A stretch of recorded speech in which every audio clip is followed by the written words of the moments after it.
السلام عليكم halkan waa duruus video subscribe hadii aadan hore u dhihin hababka ay gaaladu u dumiyaan xadaaradha bulshooyinka muslimiinta Dr. Mahdi Al-Manjara oo ah qoraa iyo caalim ka faalooda arrimaha bulshada ayaa qoray muuqaal uu uga hadlayo hababka loo mardumiyo xadaaradha bulshooyinka muslimiinta qoraagu wuxuu yiri si aad u dumiso ilbaxnimada bulsho dhisan uma baahna inaad u adeegsato hubka nuclear-ka iyo kantaalada ridada dheer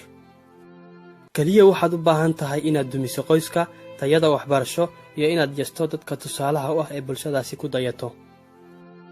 qoraaga oo sharaxaya wadooyinka loo maro hababkan ayaa yiri sidaan si aad u dumiso reerka meesha ka saar kaalinta hooyada ku leedahay barbaarinta ubadka si taasi loo gaaro bulshada u sheeg inay hooyada u baahan tahay inay shaqayso si ay uga faanto inay guriga joogto una dayacdo barbaarinta ubadkeeda ayna gurigaas uga soo baxaan caruur aan tarbiyeysnayn si aad u dumiso waxbarashada hoos u dhigtayada aqoonta ardaydana u fududay qishka imtixaanka hoos u dhig qiimaha macalinka si ay ardaydu u yeesto fariinta uu macalinka xambaarsan yahay cilmiguna uu u lumo ayna bulshadaas uga soo baxdo arday qish ku soo baastay oo muhiimadoodu tahay inay qaataan shahaado bilaa cilmi ah si aad meesha uga saarto dadka ay bulshadaasi ku tiirsan tahay wax ka sheeg oo baadil ku samee culimada iyo mufakkiriinta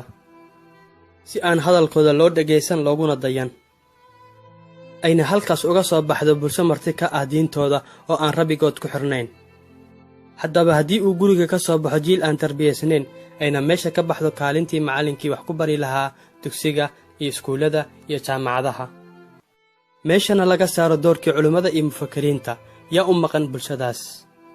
haddaba natiijada uu qoraagu sheegay waa mushkiladda iyo dib u dhaca maanta haysata dalkeenna iyo dadkeennaba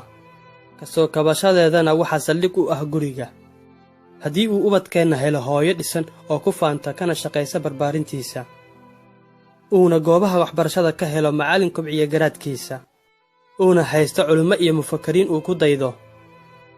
waxaa soo baxaya jiil ku dhegan diintooda iyo dhaqankooda waxna u tari kara dalkooda iyo dadkoodaba